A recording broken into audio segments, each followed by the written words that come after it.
Hey guys, wanted to do another GOAT format duel review for you, and this is a match that I played a while ago, but kind of stuck with me because the game had a very interesting development. Obviously, I prefer to highlight matches that are a bit non-standard because I think that's what players can learn from the most.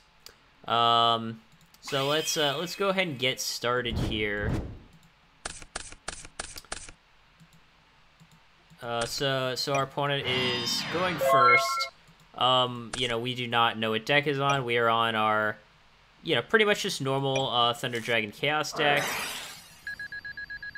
So yeah, we just go for the turn 1 duo here. Our opponent not only opened Sinister, but we picked it with Delinquent Duo, which isn't great.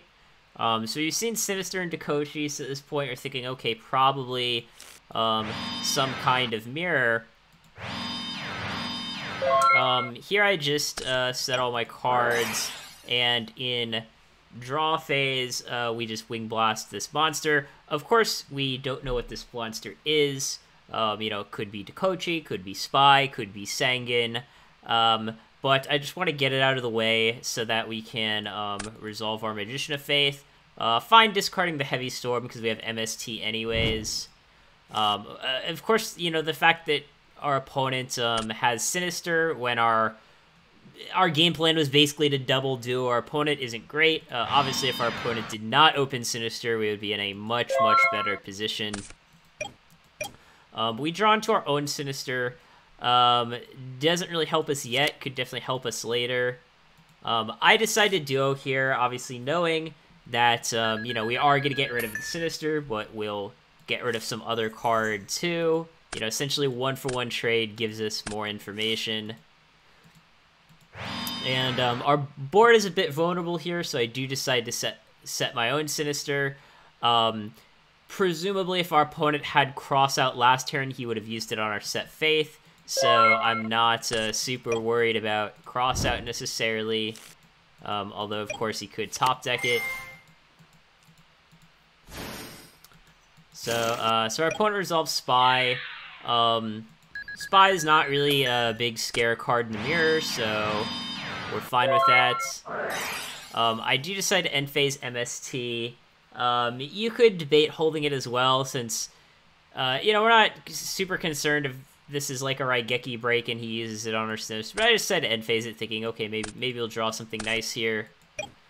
We do draw a second Chaos Sorcerer, which doesn't really help us since we don't have a Dark in our grave, and unfortunately we can't really do anything other than pass the turn.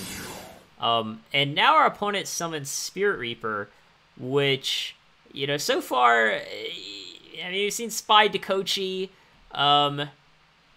Sinister. I guess we don't necessarily know what our opponent's on yet, but we're thinking, okay, probably Chaos. This is what most people play, especially at these higher ranks, which I was playing. Both my opponent and I were rated over 1,000. So here we take 29 in total, which is definitely a lot of damage and something that we need to be concerned about. We can perhaps hope our opponent activates some Upstart Goblins, maybe. But we now do have the Dark in our grave. So we draw, add back our Sinister, and, basically our plan here, our opponent doesn't have a Light in the grave yet, so we're just going to summon Sorcerer, try to pick apart his board. And, we'll get rid of the Reaper because, Reaper's indestructible, gotta get rid of it somehow. And we'll just go ahead and get rid of the Dakoshi. If our opponent draws into Tsukiyomi or something like that, I would rather him Tsukiyomi his Spy than Tsukiyomi his Dakoshi and draw an extra card. Obviously, this position does lose out to some things. Of course, if our opponent has Snatch Steal, we're just dead, but there's nothing that we can really do about it. When we're so far behind, we can't really afford to play around everything. So now we activate our Chaos Sorcerer in main phase.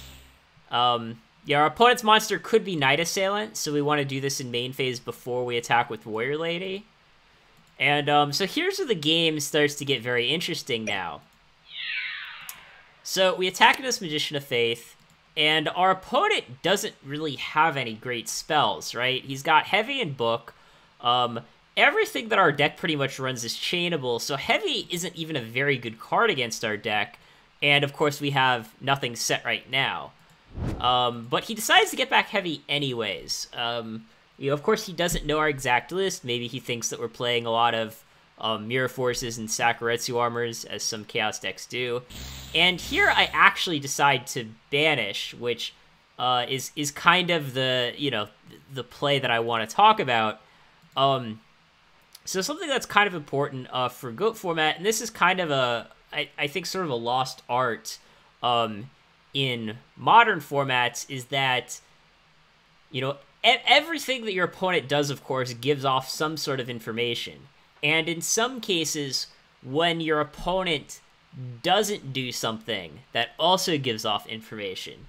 And, you'll notice that the way this game has developed is that, our opponent's been playing a lot of monsters, hasn't really set any back rows. We did MST, the book, of course, but he's kind of had these cards in his hand all game that he hasn't been playing. And, we know they aren't, for example, Nobleman of Crossout, because he had plenty of advantages to use that. We know they're probably not really any back rows, because he had plenty of great opportunities to set a back row. It didn't. So, I think as, Sherlock Holmes say, when you eliminate all of the possibilities, whatever remains must be the truth. And, in this particular case, if our opponent's kind of just been setting monsters, has these cards in his hand that he hasn't been playing, well, what cards could those possibly be? And, of course, you probably know what those cards are. That would be Chaos Monsters. So, if we reveal our opponent's hand, we see, of course, that our opponent does have 2 Chaos Monsters. So, we did make the right play by banishing. But I think this is something that a lot of people don't think about, especially when we're, fairly behind, in terms of life points. Even down on cards, we have to sort of hope that our opponent stumbles and gets unlucky, right? So by banishing the light monster, we can say, well, maybe our opponent doesn't draw another light monster for the rest of the game, and we can find a win. Yeah, so we set our Knight Assailant. We don't have to do this, I guess, but, we don't have any flips in our grave to get back anyways, so, we might as well do that in case our opponent sets a monster. So we do draw Graceful, and, obviously Sinister is going to get discarded. We